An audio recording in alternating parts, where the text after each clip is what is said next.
Hey everyone, and welcome back. Today we're going to be taking a deep dive into the world of tiny plants. Oh, cool. Yeah, but they have huge impacts. Okay. Duckweed and Salvinia. I've heard of those. Yeah, you know those little green guys? Huh? That Yeah. can totally take over the surface of a pond? Yeah, sometimes it can be annoying. Yeah, for sure. And their interactions can be really interesting. Okay. Kind of like a mini ecosystem battle. Oh, wow. Yeah.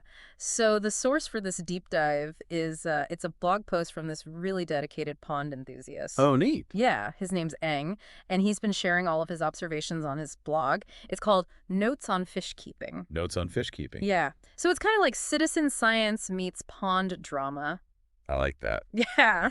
So, okay, so you've probably seen duckweed. Uh-huh. It's that super common one, the tiny plant that just like blankets the whole surface of the pond. Right. Salvinia is similar, but it's a bit bigger, and it's got this really cool textured look. Oh, yeah. Aang has both of these in his outdoor ponds. And after a recent heat wave, followed by some crazy thunderstorms, something really interesting happened. What happened? So the Salvinia just like exploded, Oh, wow. taking over the pond and pretty much pushing out all of the duckweed. Really? Yeah, it was crazy. And it just shows how like environmental changes can shift the balance in an ecosystem, you Now know? it's like a pond. Yeah, exactly. Wow. It's wild, right? Like a total plant takeover. That's intense. Yeah, so now I'm wondering what gives Salvinia this edge.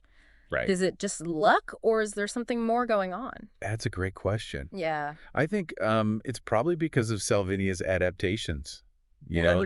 Its structure might help it get more sunlight. Makes sense. Yeah, especially in like post-storm conditions. Right. And it's also possible that Salvinia is just like tougher Okay. when it comes to changes in temperature and like the water chemistry after those storms. So it's not just about being in the right place at the right time. Right. Salvinia's actually better equipped to handle this kind of stuff. Yeah, exactly. That's so cool. It is. And it makes you wonder if this could be like a natural way to control duckweed overgrowth. Oh, interesting. Yeah, like if Salvinia can kind of beat it out, Huh? maybe we could use it as a biocontrol. No, that's a fascinating idea. Right. Using one plant to control another. It's like a natural gardener or something. I like that. Yeah. Ah. And I know Aang has talked about struggling with duckweed in the past. Oh, really? Yeah, so I bet this has him pretty excited. Yeah, I bet. You're right. He actually mentioned a similar thing where water sprite, another plant, was Right. taken over by duckweed. Oh, wow. Yeah, it just goes to show you that the balance of power can really shift Yeah, for sure. in these mini ecosystems. Yeah, you never know what's going to happen. Totally. So is Aang thinking about using this Salvinia then? He is, but he's being a little cautious. Okay. He says that it's good to have a variety of plants. Right. A good mix. Right. But he's also said that Salvinia might be easier to manage because it's larger and it doesn't scatter as easily after it rains. Oh, that makes sense. Right.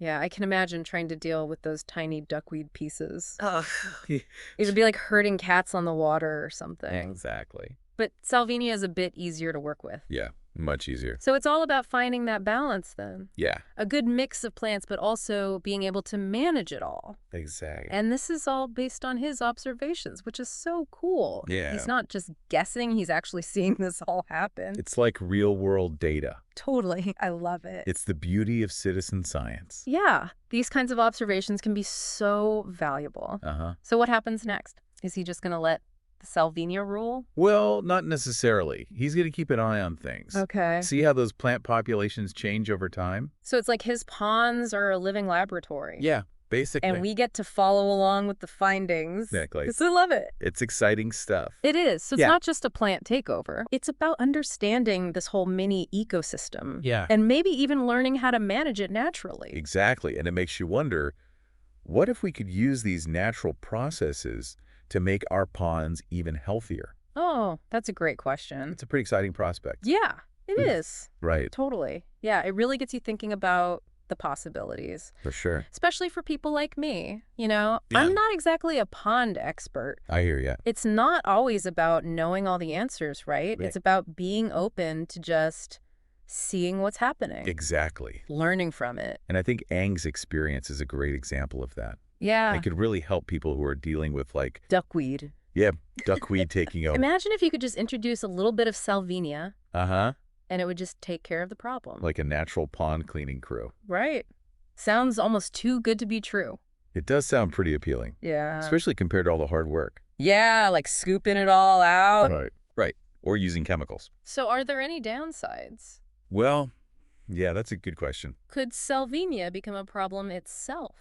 It could. Really? Yeah, Salvinia can be pretty aggressive, Oh, and it can actually become invasive in some places. oh no. Yeah, so that's where monitoring and management come in. I see. We don't want to trade one problem for another. Right, that makes sense. It's all about finding that balance. Okay. Keeping the duckweed under control, Mm-hmm.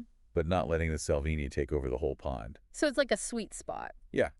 Yeah. And every pond's different, right? Exactly. So what works for Aang's ponds might not work for everyone. Right, you have to consider things like the water. The water chemistry. Yeah, sunlight, how much sun the pond gets, Okay. and what other plants were already there. So it's not a one-size-fits-all solution. Not really. It's more about understanding how it all works Okay. and then adjusting it to your specific pond. I see. It's kind of like a recipe. Oh, You have the basic ingredients. Uh-huh. But you might need to tweak things, Yeah. depending on your oven, what you're making. Okay, that's a good way to think about it. Yeah. So even if someone's struggling with duckweed, Right.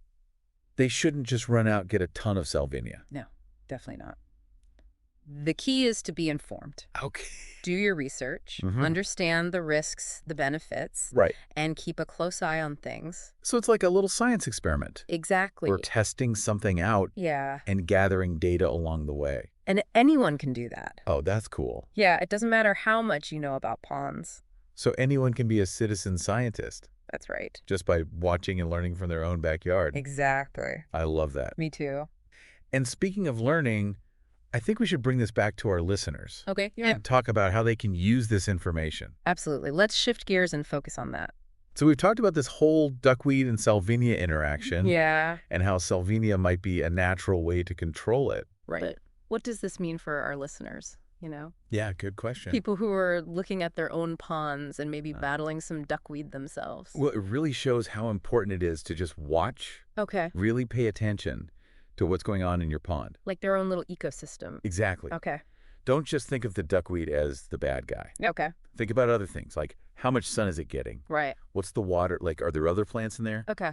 It's all connected. So instead of just like grabbing the chemicals Yeah. or spending hours scooping it all out, Yeah, maybe the answer is in those relationships between the plants. exactly. And, Aang's experience shows that Yeah. sometimes a little research and observation goes a long way. It's true. If you see one plant taking over like the duckweed, Uh-huh. don't just try to kill it off. Okay. Ask yourself, why is it doing so well? Right. What else is in there? Is there a natural way to To manage it. to balance it out? That's such a cool way to think about it. Right. It's like working with nature instead of against it. Exactly. And who knows, maybe you'll discover something amazing just like Aang did. It happens all the time. So every pond is like his own little laboratory. I like that. Full of experiments. Yeah. Okay, so let's say someone's listening Mm-hmm. and they're thinking, okay, I like this Salvinia idea, Okay. but where do I start? Well, first things first, do some research on Salvinia. Okay, Make sure to work in your climate in your pond. gotcha. Then start small, just a little bit, Okay. and watch what happens. See how it interacts with the other plants. So like a real experiment. Yeah, exactly. Keep a journal, take some pictures, Keep track of the changes. be curious about your pond, Yes. not just treating it like a chore. That's a great way to put it. And remember, there are resources out there, That's true. like gardening clubs, online forums. Yeah, botanical gardens even, Don't be afraid to ask for help. right? There's so many people who love this stuff. It's true, there's a whole community of pond enthusiasts. I love that. And by sharing what we learn, Uh-huh. we can all make our ponds healthier. Exactly. It's a win-win. So as we wrap up this deep dive into duckweed and Salvinia, what's Yeah. the one thing you want our listeners to remember? The natural world is full of these amazing connections. Okay. Pay attention, ask questions, Uh-huh. do some experimenting, and you'll be surprised what you learn. I couldn't agree more so the next time you're looking at your pond. Yeah. Remember, it's not just water, it's a whole ecosystem. It's alive. And who knows, maybe you'll be the one to make the next big discovery. That'll be awesome. Until then, happy pondering, everyone.